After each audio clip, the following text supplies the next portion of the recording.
Olá, esse é o programa Entrevista no canal Futura e hoje a gente recebe Bianca Comparato. Olá, meu Ronaldo, querido. Que dispensa qualquer apresentação, já fez novela, já fez filme, já foi premiada, está no Netflix hoje com uma série maravilhosa chamada 3%. Bianca, muito obrigado por estar aqui conversando comigo, isso é realmente uma honra. Sou seu fã, sou fã do seu trabalho, enfim, é muito bacana. Queria te perguntar o seguinte, mídia está mudando, né? Eu acho que a forma como as pessoas consomem mídia e, enfim, como é que a informação circula, né? Mudou completamente. E eu acho que você está no centro disso, né? Porque hoje você é uma atriz que está no Netflix e está falando com o mundo inteiro. Mudou para você o sentido de o que é ser atriz nesse mundo de hoje, o público que você fala? Qual que foi a diferença que você notou? Olha, mudou bastante, Ronaldo, assim. Claro que meu dia a dia, muito pouco, né? Meu ofício de fazer uma cena, de estar ali, é igual. Tanto é que a equipe é toda brasileira, eu estou muito confortável. Legal. Mas a consequência disso, né? Você está imediatamente falando com pessoas do mundo inteiro. Então, às vezes, nunca aconteceu isso comigo. Eu estava nos Estados Unidos, na fila para alugar um carro e um cara me abordou. Coisas que aconteciam comigo aqui no Rio, ou em São Paulo. Legal. Você começa a ver que tem outro público te assistindo. Mensagens, tipo, na internet, no Instagram, que eu uso muito, tipo, de várias partes do mundo, em várias línguas. As pessoas reclamando que eu não estou postando em inglês porque eles querem entender o que eu estou falando. Que demais. Sabe, assim? Isso pra mim é, tipo, incrível. Ou uma matéria comigo que saiu em português, inglês e espanhol, como a matéria da Bloomberg, porque foi uma surpresa esse efeito. Não era o esperado. Assim. E a forma de atuar, porque você está falando público global, tem que mudar alguma coisa? Tem que se conter, fazer gestos menores? Ou não? Ou é a mesma coisa? O que você fazia aqui, tanto faz? O que eu acho mais brilhante do que aconteceu com esse fenômeno, porque tiveram outras séries internacionais na Netflix. Sim. 2, se não me engano, antes da nossa. Uma na França Isso, que eu assisti, e no México. Que é interessante. Marseille com o Gerard Depardieu, inclusive. E o Clube de Cuervos no México. Tá. Na América do Sul, a nossa foi a primeira. Assim.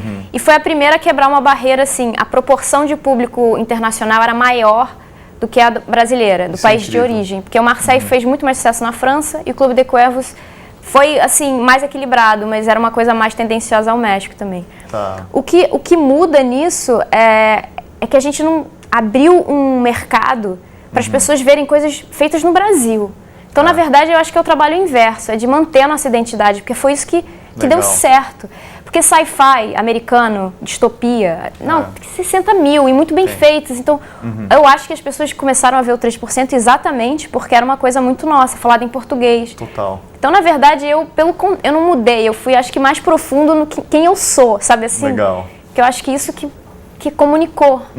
Isso é interessante porque é o seguinte, ficção científica geralmente acontece em países desenvolvidos, né? Sempre que a gente pensa isso. Poucas exceções, tem lá o Neil Blomkamp na África do Sul, né, que fez Distrito 9, que é interessante. Elysium também, né, dele. Mas em português é algo inédito, né? Uma ficção científica falada em português. Ter esse impacto global, eu acho incrível, assim. Acho até curioso as pessoas quererem que você fale inglês para poderem se comunicar. E, Bianca, interessante também você falar da matéria da Bloomberg. Você virou o rosto internacional do sucesso global do Netflix, né? É uma matéria incrível, falando, olha, as mídias mudaram e agora existe conteúdos locais e você lá como o símbolo disso. Sua carreira hoje, ela já é global? Isso te levou para fora do Brasil? Olha, eu acho que tudo tem seu tempo, assim. É um trabalho de... Eu, graças a Deus, sei falar inglês, estudei inglês, então essa não é uma barreira.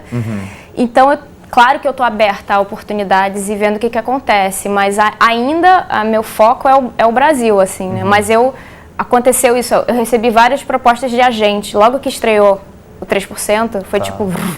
E eu acho que a segunda temporada também, agentes americanos, né? Sim. Porque fez muito sucesso nos Estados Unidos. E eu acho que a segunda temporada também, isso vai ser outro tijolinho que eu vou construindo. Eu estou indo passo a passo, porque eu acho que as coisas, como você falou, as coisas estão mudando. As pessoas não se incomodam mais em ver, por exemplo, no Star Wars, um mexicano falando inglês com sotaque espanhol, com o sotaque Sem do dúvidas. México. Uhum. Então, assim, é outro... Antes era assim, você tem que entrar limpo, com o inglês perfeito, porque você não pode mostrar que é latino. E agora não, a força tá nisso. Uhum. Então eu estou sentindo que tipos de papéis, eu fico pensando muito sobre isso. Seria interessante fazer no mercado fora do Brasil. Isso é fantástico. E sei lá, na América Latina, me interesso muito também por trabalhar em países vizinhos nossos, assim. É. E é isso, eu fico feliz de ser esse símbolo, porque eu acho que quebra uma quantidade de barreira. Quantas vezes a gente não escutou que português não viaja? É óbvio, tudo uma bobagem. Cara, uma quando quebrou esse besteira. paradigma, eu falei assim, que felicidade, porque abre um mercado para todo mundo. Exatamente. Pra gente, é competitivo, é bom, eu acho saudável pro Brasil, pros nossos talentos. A gente tem tanta Totalmente. gente incrível, roteiristas, atores, diretores, enfim. Não, e é engraçado porque o problema nunca foi a língua. Sim. A questão é, se você tem a plataforma, eu acho que agora tem essa plataforma global, dá para projetar a cultura brasileira e a forma nossa, inclusive, de contar histórias, de fazer audiovisual, de atuar. E isso é legal, acho que 3% prova que isso é totalmente possível, né? E Total. isso é bacana. Total. Outra coisa, Bianca, dá para ser atriz global e falar com milhões de pessoas e ainda manter ali uma chama de criação, de você ter, vamos dizer, uma expressão que é só sua e que te satisfaz do ponto de vista de criação? É muito possível e cada vez mais o desafio vai ficando mais difícil, né? Assim, realmente você crescer e falar com mais gente é a nossa meta como artistas, eu acho, da mensagem ser transmitida. Aí a pergunta é, que mensagem e de que maneira? Eu escolho meus trabalhos assim meticulosamente, porque eu acho que eu dou voz para as coisas. Então, se eu estou num filme que tem uma mensagem X, de certa maneira, eu posso até fazer um personagem muito pequeno, mas eu estou ali, a minha imagem falando aquela mensagem. Então, eu gosto de pensar o que meu filme está falando sobre. Quem escreveu, Legal. por que está ali. O 3%, quando eu aceitei, era muito incipiente, assim, a produção na Netflix era muito, né, ainda no início. Eu não tinha roteiro, eu tinha uma ideia. Tá. 3%. Uma elite versus uma maioria, né, ferrada, Os pobre. 97%. Isso eu falei, isso é interessante de falar, porque é uma Legal. alegoria, e a gente pode falar de uma maneira popular, entre aspas, assim, né? Alcançar as pessoas para um problema que me preocupa, né? Que é a assim, desigualdade. da desigualdade econômica, falta de oportunidade, etc, etc. Então, nesse sentido, eu gosto de preservar a minha artista nisso. Legal. Não só em cena, com as emoções, de tentar estar o tempo inteiro trabalhando para ser uma atriz melhor, em cena ali, falando, mas também com essa imagem pública do que a minha imagem diz, porque hoje em dia isso é tudo. Tudo. O que eu não consegui ainda resolver na minha carreira é, tipo, essa imagem de rede social. Porque eu me interesso muito e eu admiro muito a linguagem do Twitter, do Instagram, enfim. Sim. Como criar, porque é um próprio canal, né? É outro conteúdo. Isso da internet, da tecnologia aliada a isso, para mim é a grande coisa, você dar voz para o talento em qualquer lugar. Que é um pouco o que a gente fala da Netflix, do 3% e do fenômeno e tal. Isso que é, quanto mais genuíno, eu acho que o segredo deve estar por aí, assim. Quanto a voz for e verdadeira, atinge pessoas no mundo inteiro, humanos, porque é humano. O que você acha que é importante nessa questão de interpretar hoje? Quais são as habilidades principais? Uma coisa que até queria te perguntar é assim, eu tive no Japão e na China e fui na ópera chinesa e no teatro kabuki no Japão. E eu fiquei chocado com o grau de habilidades que os atores da ópera e do kabuki têm, do ponto é o seguinte, quando você chega no teatro, está o próprio ator se maquiando. Depois, ele faz o figurino dele e ele se veste na sua frente, antes de começar a peça. Depois, ele canta, ele dança, ele interpreta o texto inteiro, ele improvisa, ele toca tambores e multi-instrumentos.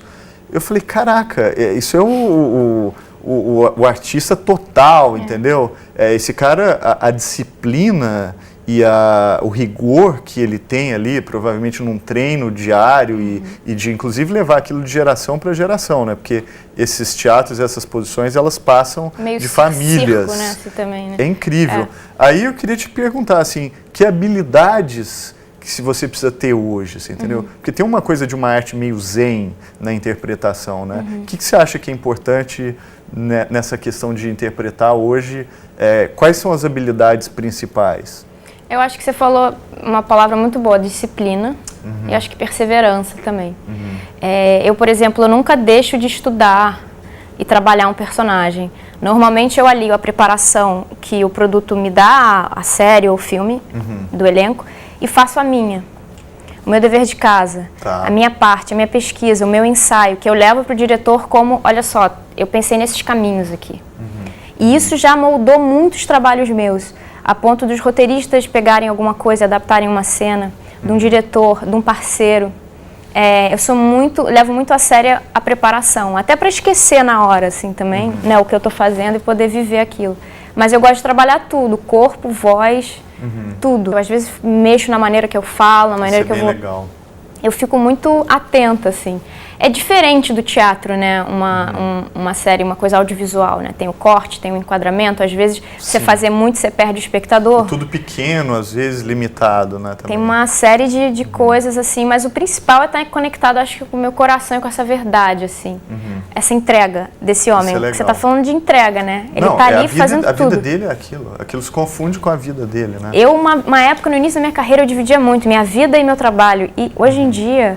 É uma coisa só. Tem que ser, pulsa, né? Tem que ser uma coisa viva. E quando você gosta do que você faz, não é mais trabalho, né? Isso.